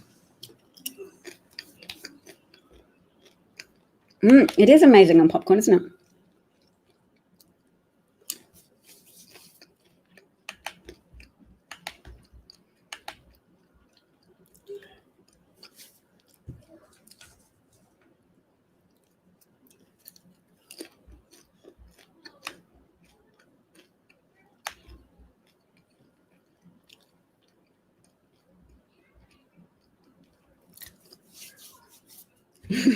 In 2017, the conservative newspaper wrote, rates dropped during every pregnancy. Sure, but as we just looked at, the rates have dropped more significantly when Democrats have become president. Don't be annoying, Leslie. Come on, you've come over to the Democratic Party now. You've seen enough to see how much the Republicans favor despotism. You've probably seen footage of Joe Biden talking about ways in which he will help America thrive again, build back better. Don't you believe in the science of climate change? Don't you believe how many jobs could be created if government stimulus spending was given instead of to fossil fuels that are literally poisoning your children's chances of a viable future? Literally poisoning your children's chances of a viable future if you take carbon dioxide emissions and methane emissions, increasingly underregulated under Trump, as creating a poisonous blanket in the air that is trapping heat, that is causing out of control wildfires, because the smoke from those wildfires is stored in the placenta of pregnant women. Babies born to women who've been pregnant during sustained periods of wildfire are more likely to be underweight and have health problems. They are poisoning your atmosphere, or they are causing a blanket of heat in your atmosphere that creates more fires, and the smoke from those fires is poisoning your lungs and poisoning the lungs of your children. Very bad.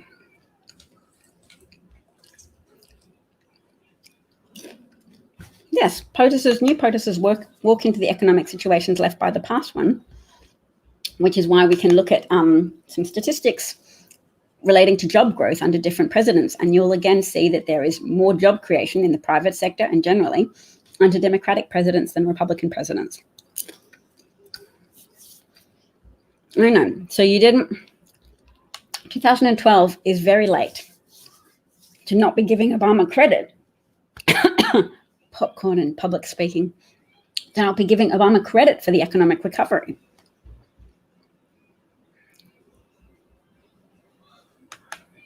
I don't know when you sent it, Leslie, but I could see that comment when I put it up on screen.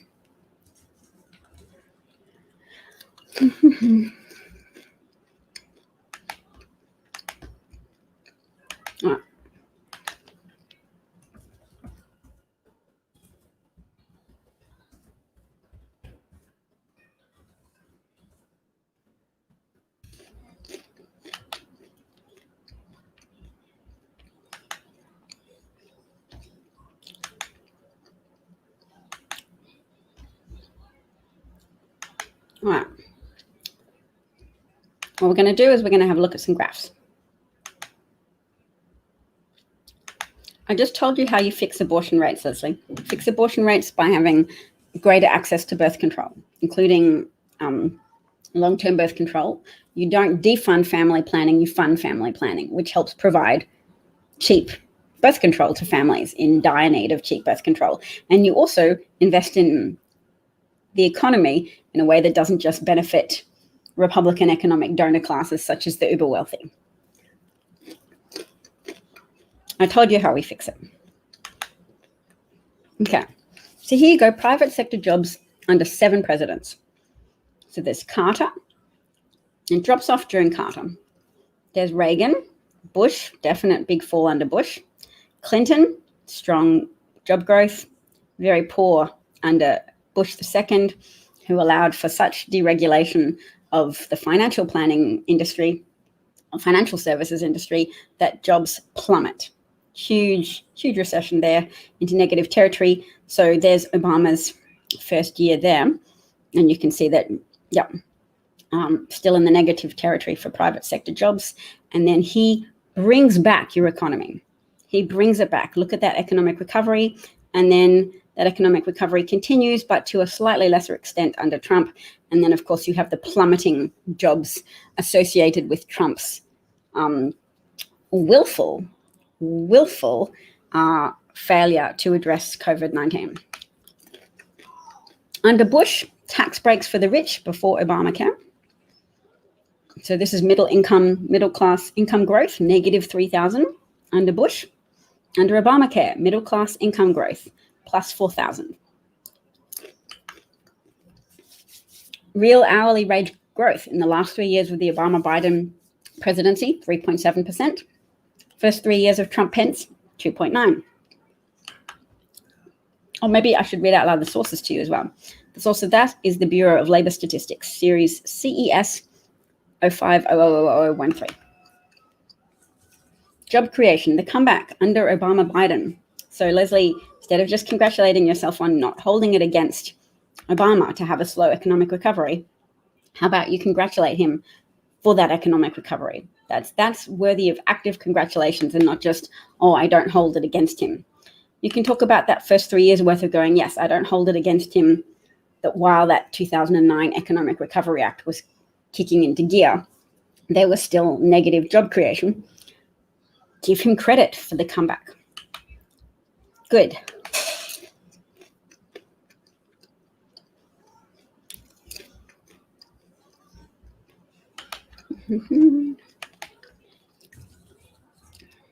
$17.8 million private sector jobs created under Obamacare before Republicans passed the Trump tax break for the rich.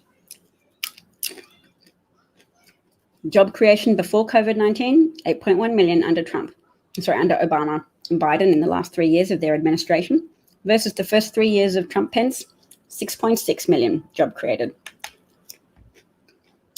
Source, Bureau of Labor Statistics. So these are all important things. Probably shouldn't eat popcorn. All right. Which issue, Leslie? Because are you talking about the issue of abortion? Because I've just discussed it for you. Sorry to be irritable. Which issue? How do we fix the issue? Are you talking about abortion? I addressed it.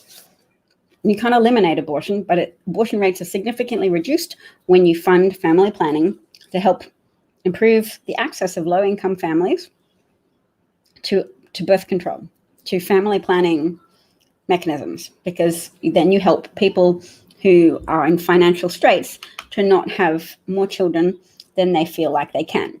And the answer is not to say, I forbid families, I forbid husbands and wives to have sex, or people who live together to have sex, because people have sex to cope with difficulties.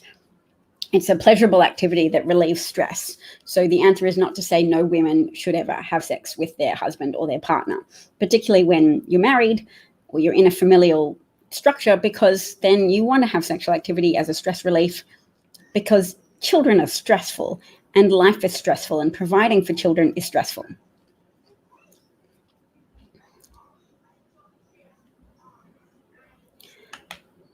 Oh, this is the issue. Okay, sorry for getting so irritated when you kept saying, how do we solve the issue? The issue, how do we solve the issue of racism driving a wedge between people like you and me? I try to keep my patience, and you try to keep learning and growing, because it does drive a wedge between people like you and me. I'm working on furthering my understanding, and I have to understand it, that people are not up to speed with things that I've made an effort to bring myself up to speed with. So I have to try not to be impatient with other people's journey, but I also don't want to tolerate or promote a tolerance for people willfully staying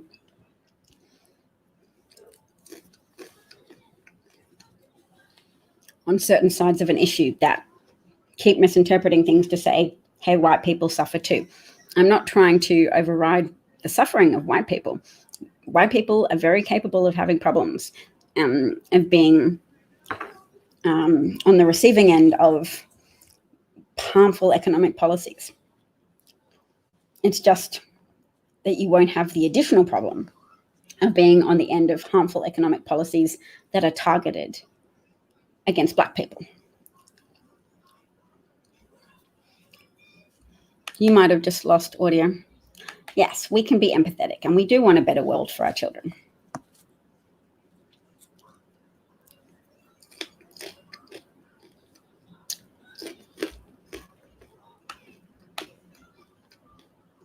Jack's back. Good.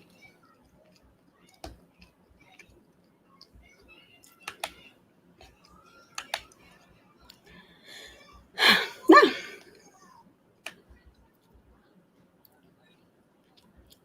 So this account, I recommend you follow it, because they do the work. I'll show this account to you. It's called Obama's Economic Legacy, and they take statistics that you can look up for yourself on the Bureau of Labor Statistics, but they put it into readily understandable graphics.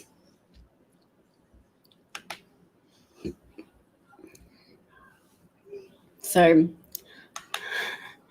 you're right, Leslie. We shouldn't allow a wedge to become between us. I should be better at holding a door open and inviting people to share what I'm learning, and not frustrated when I feel that you might sometimes be stuck in a position of dismissing racism as a factor. I mean, maybe that's just my perception, that you dismiss racism as a factor sometimes, and maybe it's a misunderstanding, and that's not at all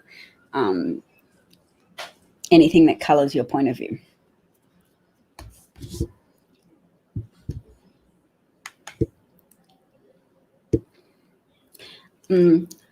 You don't think that you did, and I think that you did, and maybe I'm wrong, but when you say things like there was a recession and both white and Black people were hurt by that, it's a little bit like saying all lives matter when I'm pointing out some specific ongoing financial harm caused specifically to Black people.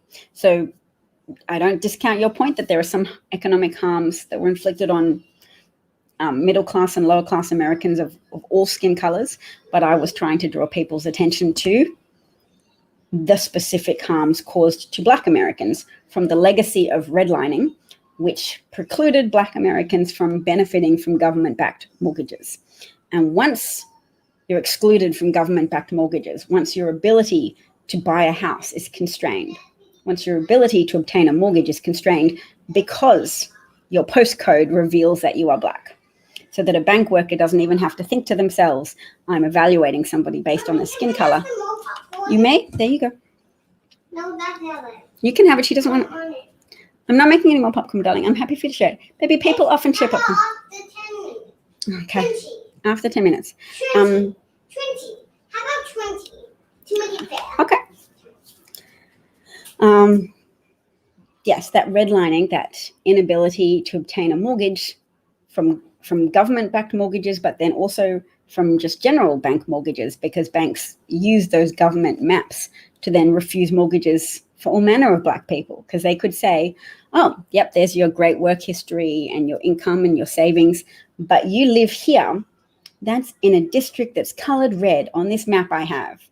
Got it from somewhere. So you cannot qualify to get a mortgage, no matter how much savings you have, no matter how much you've worked hard to save up, no matter how much you've pushed to better yourself in your life, and you've done college at nighttime and you've tried to get a better paying job, no matter what you have personally done, you are going to suffer from this collective punishment that people in government have devised to people who live in these areas where we know there is a high concentration of Black families.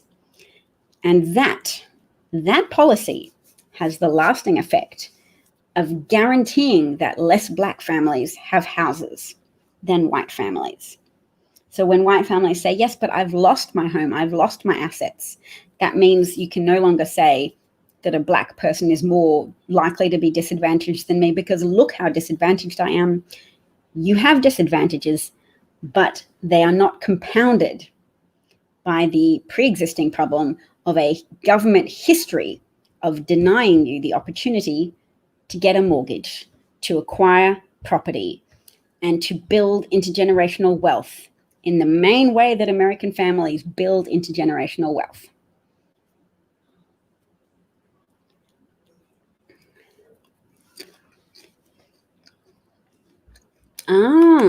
Well, that's a fair point. Some middle-class families got a taste of what it's like to lose everything, but not all white families got a taste of the understanding of the history of redlining, because very few people know about it. So even when you know what it is to lose a house, that just still amplified some people's resentment of Black Americans, because they still labored under the false impression that the government just gives things to migrants and just gives things to Black Americans. I mean, people, you can see them all over social media saying that the government gives migrants iPhones. The government gives Black people iPhones. Thank you. I'm glad you like my voice.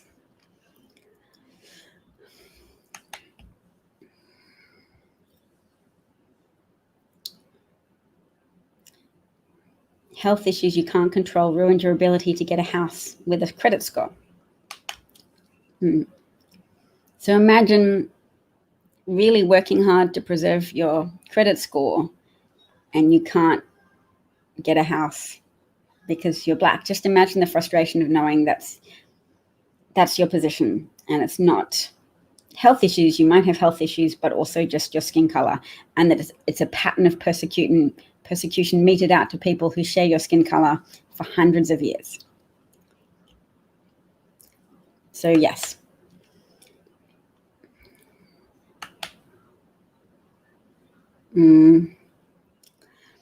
Yes, but you can't say there's no pattern of intergenerational wealth, because if somebody in your family had property at some point, then there is intergenerational wealth. Even if it's lost, it was there at some point. Whereas if you're Black and your businesses and your communities have been burned in white people rioting in Tulsa and Rosewood. Anyway, that's generically speaking, collectively speaking, and white people don't want to hear that they are being collectively punished for some other people's institution of racist policies.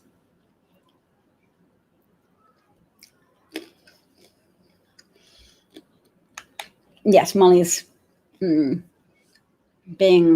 adopting a Trumpist position there to just contrast reality with what Fox Media often promotes. Tucker Carlson and Laura Ingraham. Migrants, they're dirty. They'll steal our jobs.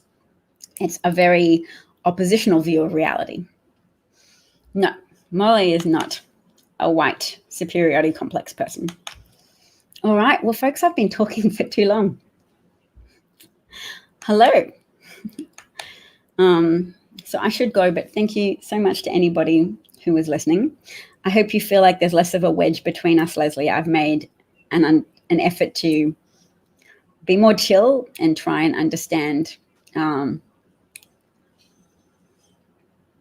what point it is you're trying to highlight.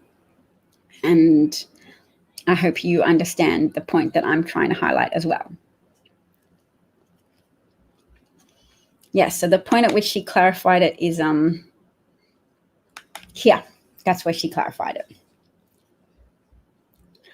Molly is Native American and queer. All right, everybody, let's maybe watch a nice video to say goodbye. Let's see if Project Lincoln had anything new over the last few days. I would love to find again. Oh, yes, Shanatava.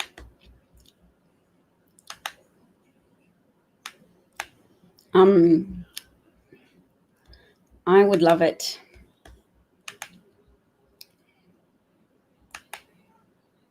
Okay, we're going to watch a Project Lincoln ad. Now, what was I saying I would love it about? Oh, I would love it if anybody can find. If you come across it, please feel free to send it to me. A split screen of Trump from the Woodward tapes and then Trump making public pronouncements around those dates. Because to me, it's very powerful in its contrast of the falsity of what he was saying in public compared to what he was prepared to admit to Bob Woodward. All right, let's watch this video and then I might go. Teacher give you any homework today? Yeah. Teacher wants me to put down what I want to be when I grow up. I hate that. But I don't know what to put. I know, it's hard. I still don't know. I know. Maybe you just say you want to be a good person. When I grow up, I want to be a good person who is honest and kind. It's supposed to be a job that you do and get paid for. Okay, you're right. I get it. Being a good person is not a job. But it is hard. You could say firefighter or president, maybe? President. You'd be good at that. I don't know. Sure you would. You'd be a very good president. You would have to be a good person first. It's time for decency. The Lincoln Project is responsible for the content of this advertising. Oh, wow. What a good ad. If I wasn't eating popcorn, I might be crying.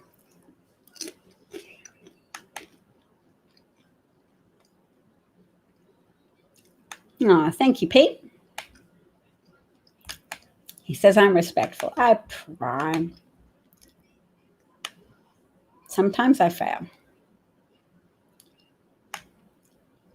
Oh, Lee is a lifelong Republican from Alabama. This is 1 minute and 12 seconds. Everywhere closing their doors.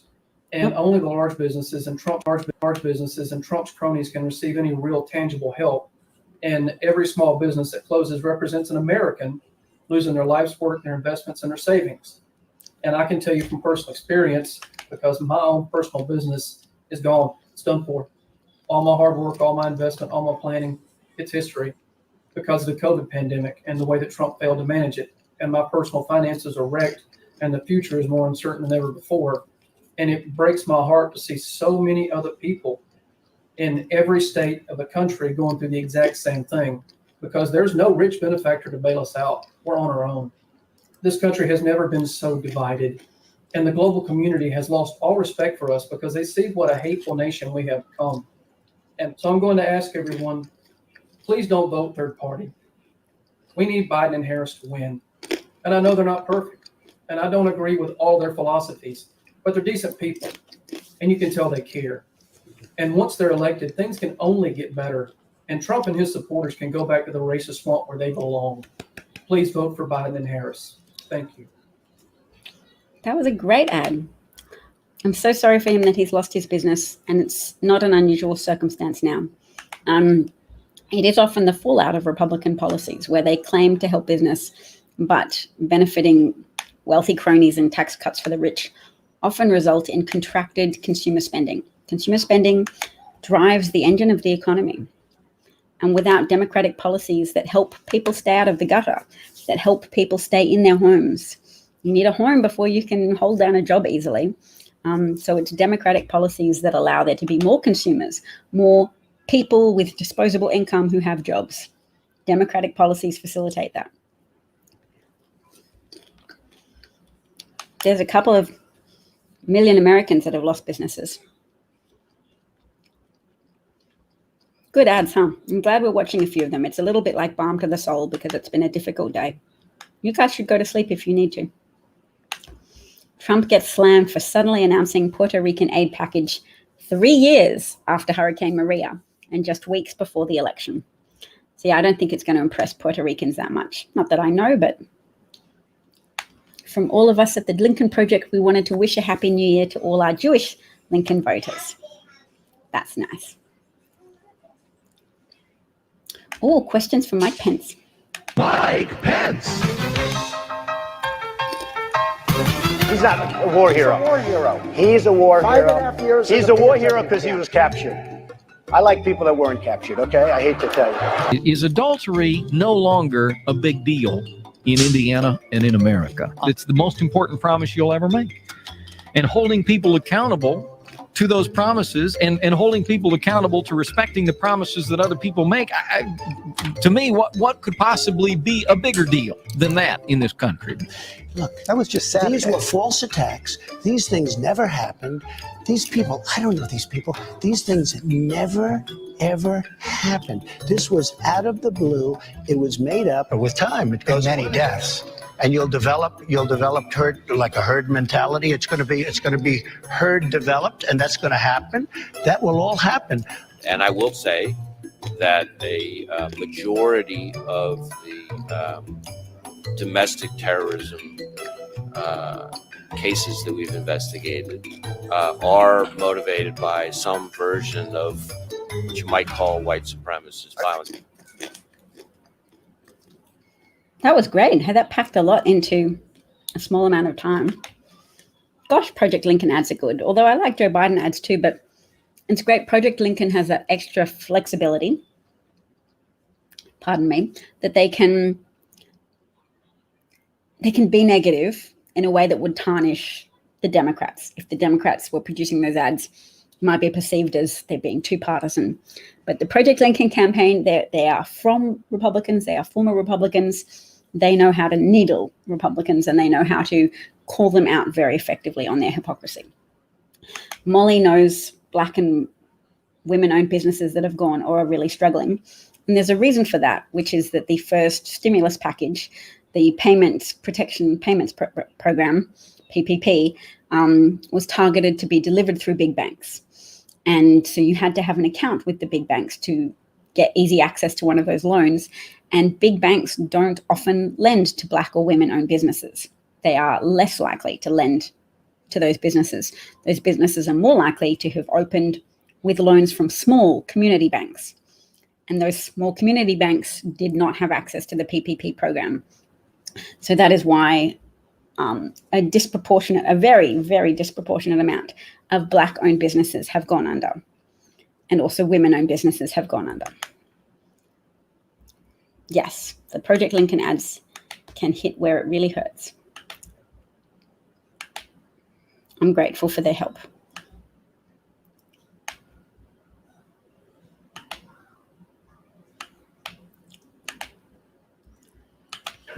The Trump plan. After months of lies and empty promises, he's told us the terrifying truth. His herd immunity plan is to infect 7 out of 10 Americans with COVID. The Trump plan will kill at least 3 million people. In April, he admitted a herd immunity plan was deadly. And if we did follow that approach, I think we might have 2 million people dead. This week, he admitted it's his real plan. With time, it goes many deaths, and you'll develop herd, like a herd mentality. It's going to be herd developed, and that's going to happen. Say goodbye to your parents, your neighbors, your friends, because the Trump plan will kill millions in the next 4 years. People you love, people you care about, maybe even you.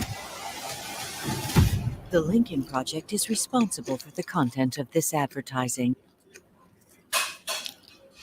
Wow, that was also very impactful. Goodness, I miss out on so much if I don't regularly check the Project Lincoln account. Those ads are powerful.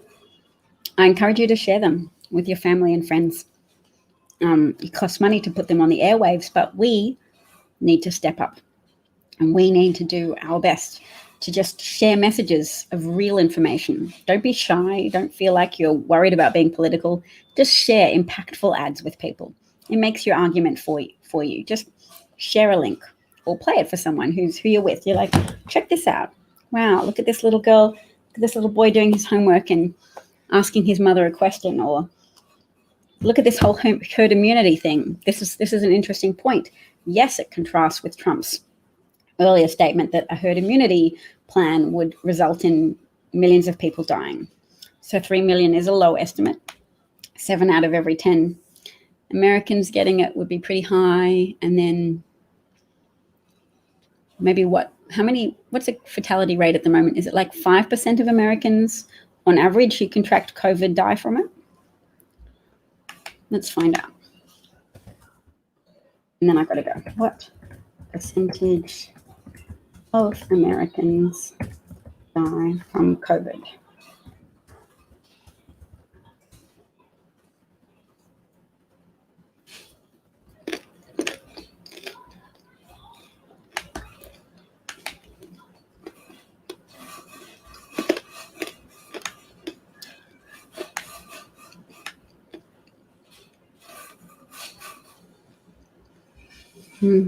It's not percentages.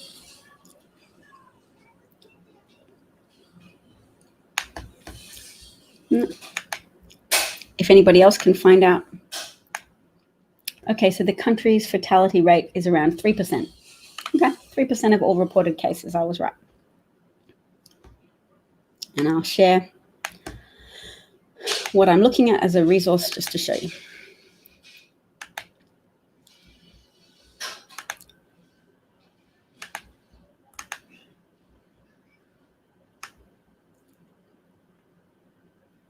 The total cases, close to 7 million. In the last 7 days, 269,000. Total deaths, 196,000. So maybe it's not entirely up to date. It's from the 17th of September.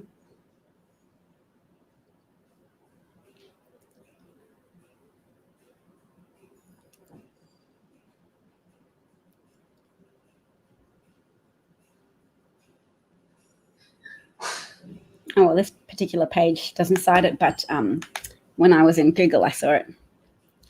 All right, we outlasted all the trolls, everybody. Okay, thank you so much for being with me. I hope you have a great day.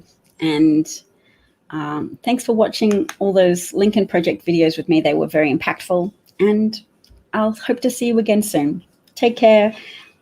Be vocal. Your country needs you. The world needs you.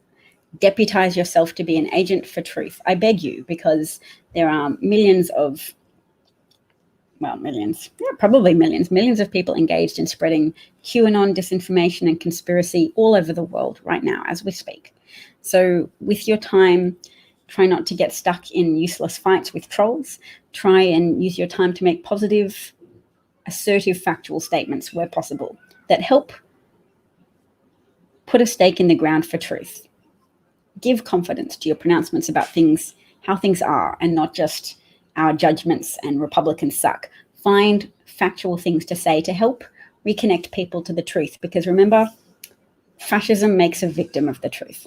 And that's how it blinds people to reality and just instead messes with their emotions, gets their emotional loyalty on board, and then gets people to discard the news. So remember, you're trying to create relationships again between people and truth. And you do that by being a person who speaks about true facts and does so confidently and welcomingly. Thank you, Blog Churchwork. Nice to see you again too. Eleanor spamming democratic love and truth till November the 3rd. Let's leave it all out on the field, everybody. This is the event. This is an election of a lifetime. It was also in 2016, but again now and even more so. Bye. Take care of yourselves and each other.